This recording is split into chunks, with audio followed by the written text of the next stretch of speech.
सर्वांना नमस्कार. जय भीम जय महाराष्ट्र.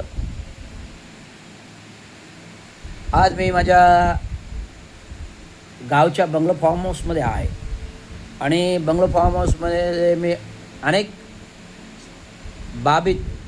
घटनांबाबत विचारांचे विचार करतो की जी ठाणे महानगरपालिका 1960 ग्रामपंचायत, नगरपरिषद, महानगरपालिकापर्यंत घडविताना दिवंगत कामगार नेते चांगो शिंदे यांनी अपार कष्ट घेतले आणि या अपार कष्टामध्ये ग्रामपंचायत, नगरपरिषद, नगरपालिका घडविताना त्या काही 70च्या दशकामध्ये 2 नगरसेवक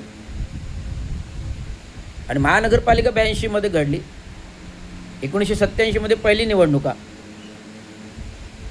चांगो शिंदेने आणखी एक नगरसेवक वसंतराव डावकरेंच्या रूपात दिला. महान व्यक्तिमत्व होतं, पण हे महान व्यक्तिमत्व चांगो शिंदेच्या घरामध्ये होतं. आजीच्या पाया पडून मला या प्रभाग क्रमांक 47 खाटण रोड, महागेरी, चंदनी, कोळीवाडा, जांभई नाका, तलावपाई, प्रभात टॉकीज या परिसरातून निवडणूक लढवायची आहे आणि मला आपल्या मुलाचं चांगो शिंदेंचं सहकार्य पाहिजे. तेव्हा चांगो शिंदेने आजीची माफी मागितल्यानंतर वसंतराव डावकरेंनी साष्टांग नमस्कार घातला, आजीची माफी मागितली आणि बाबांनी शब्द दिला, तुम्हाला निवडून आणण्याची जबाबदारी या चांगो शिंद्यांची राहील. कालांतराने 2-4 दिवसांनी मदन मंत्रीसुद्धा घरी आले, परंतु त्यांना रोखठोक जे वचन असतं, जुन्या लोकांचं शब्दाला प्रमाण असतं, ते प्रमाण मी वसंतरावजी डावकरेंना दिलेले आहे. त्यामुळे तुम्ही उशिरा आलात. जर तुम्ही लवकर आला असतात तर मी मदन मंत्री यांना सहकार्य केलं असतं. मदन मंत्री यांना सांगितलं तुम्ही लवकर आला असतं, तुम्हाला मी लवकर सहकार्य केलं असतं, सपोर्ट केला असता. परंतु प्रथमतः आलेले वसंतराव डावकरेंना नाईलाजाचं मला सपोर्ट करावा लागला. ज्यांनी माझ्यावर 1983मध्ये हमला केला तेच वसंतराव डावकरे माझ्या आईसमोर माफी मागितली साष्टांग. त्यामुळे मी शब्द दिला. वसंतराव डावकरे प्रचंड मताने खाटण प्रभागातून 1947मध्ये प्रभाग क्रमांक 47मधून 87मध्ये निवडून आले आणि धर्मवीर आनंद दिघे हे 80पासून प्रचलित होते. ठाणे जिल्ह्यामध्ये, ठाणे शहरामध्ये, ठाणे महानगरपालिका क्षेत्रामध्ये 1980पासून धर्मवीर आनंद दिघे प्रचलित होते. तर हे सर्व घटनाक्रम सांगायचं कारण म्हणजे हा जो इतिहास महानगरपालिकेचा आहे तो कोणापासून, कधीपासून, कधी घडला. ग्रामपंचायत, नगरपरिषद, नगरपालिका असताना एक महानगरपालिकेमध्ये घडेपर्यंत त्याच्यात पूर्वी एक साधा कामगार देखील या महानगरपालिकेमध्ये सफाई कामगार म्हणून लागायला तयार नव्हता.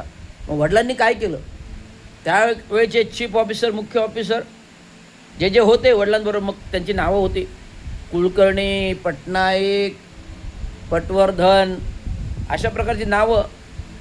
त्यांच्यासोबत सफाई कामगार हेड मुकादम चांगो शिंदे, त्याने आपल्या रायगड गावामधली खोपोलीपासून ते पेणपर्यंत, पालीपर्यंत सगळं गावावरचे लोक शेती करणारे आणले, पूर्वीच्या नगरपरिषद, नगरपालिकेमध्ये लावले आणि आधी त्यांच्या पिढ्यानपिढ्या वारसा हक्काने नगरपालिकेवर, महानगरपालिकेवर हक्क सांगतात.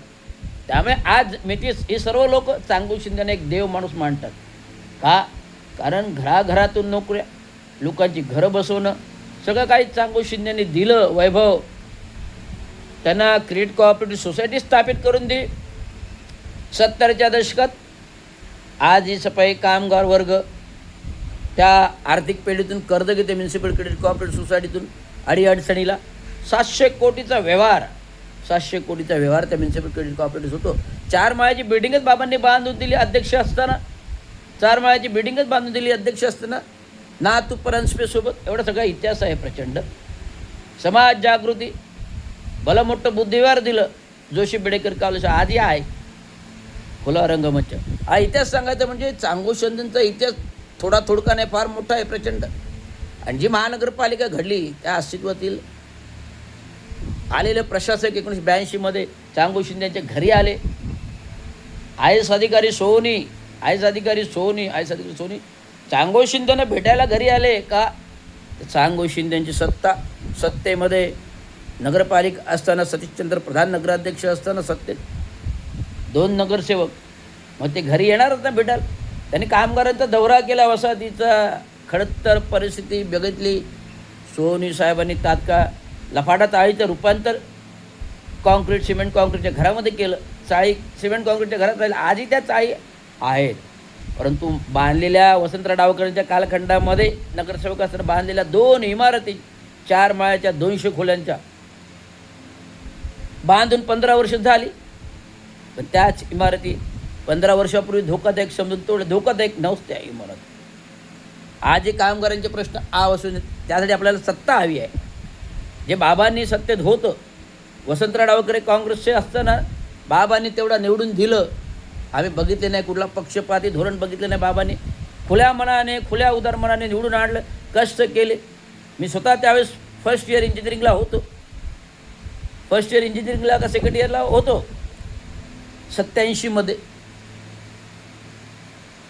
85-86 सेकंड इयर इंजिनिअरिंगला होतो. पूर्ण महिना 1.5 महिना कॉलेजला बंक मारून वसंतराव डावकरेंच्या निवडणुकामध्ये मेहनत घेतली. महागेरी, कोळीवाडा, खाटण रोड परिसर, स्टे चंदनी, कोळीवाडा ते दत्त मंदिर, ते पुढं अशोक टॉकीज, तो जांभी नाका, टेमी नाका, पूर्ण फिरून वसंतराव डावकरेंच्या घरोघरी डावकरे साहेबांबरोबर आम्ही फिरलो. त्यावेळेस मी 20 वर्षाचा असेल. 87मध्ये मी 20-22 वर्षाचा होतो. इंजिनिअरिंग कॉलेजला होतो. त्यामुळे इंजिनिअरिंग शिक्षण घेता सगळं राजकारण मला तिथून माहीत पडलं. आधी मला जन्म झाला आमच्या घरातूनच संघटना घडल्या. त्यामुळे राजकारण, समाजकारण हे चांगला पळून प्यालेलो आहे. एका कोपऱ्यात अभ्यास करायचो, 8वी 9वी 10वी घरामध्ये मिटिंग्स व्हायच्या. तर हा इतिहास सांगतोय का? कारण आपल्याला एक नवीन पर्व येणाऱ्या निवडणुकीमध्ये स्वतंत्र मजूर पक्ष, आणि मी एक घोषणा केली आहे, या 3 महिन्याच्या कालावधी मी महिनाभरात 45 दिवसामध्ये एक चित्रपट आणतो आहे. इसवी सन 1988 मुक्काम पोस्ट ठाणे. इसवी सन 1988 मुक्काम पोस्ट ठाणे. इसवी सन 1988 मुक्काम पोस्ट ठाणे. हा चित्रपट मी ठाणेकरांसाठी आणि ठाणे महानगरपालिकेच्या निवडणुकीसाठी आणि ठाणेकरांसाठी हे सत्यवादी घटना, सत्यवादी दर्शन की राजकारण किती घाणेरडं असतं या घटनेतून मला दाखवायचं आहे. सत्तांतरातून दाखवायचं आहे. राजकारण सत्तेसाठी काय करू शकतं, सत्तांतर करण्यासाठी काय करू शकतं. सत्तेमध्ये विरोधक पार्ट्या जरी असतील, पण आतून घनिष्ठ मैत्री असते. 1987मध्ये शिवसेनेची एक हाती सत्ता आली. वसंतराव डावखरे विरोधी पक्ष नेता होते.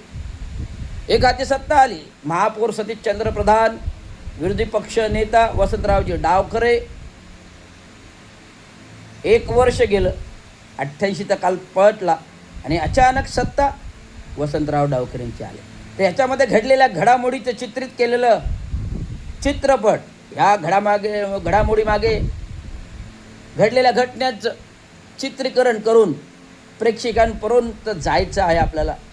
कारण ह्या तुमच्या सत्ताकारणामध्ये हाफ नाक एकाचा बळी गेला. ह्या तुमच्या सत्ताकारणाच्या राजकारणामध्ये हाफ नाक एकाचा बळी गेला. तोही नगरसेवक होता. म्हणजे सत्ता मिळवली कोणी, सत्ता उपभोगली कोणी आणि सत्ता गेली कोणामुळे, हे सर्व या चित्रपटातून दर्शनात येईल. आणि खापनाक बळी गेला कोणाचा, खरे गद्दार कोण आणि बळी जाणारा माणूस कोण, खरे गद्दार कोण आणि बळी जाणारा माणूस कोण, याचा हा पडदाफाश करणारी चित्रपट इलेक्शन पूर्व येतोय. लोकांनी बी वॉच. इसवी सन 1988 मुक्काम पोस्ट ठाणे. इसवी सन 1988 मुक्काम पोस्ट ठाणे. 1988 मुक्काम पोस्ट ठाणे. धन्यवाद. जय भीम, जय महाराष्ट्र.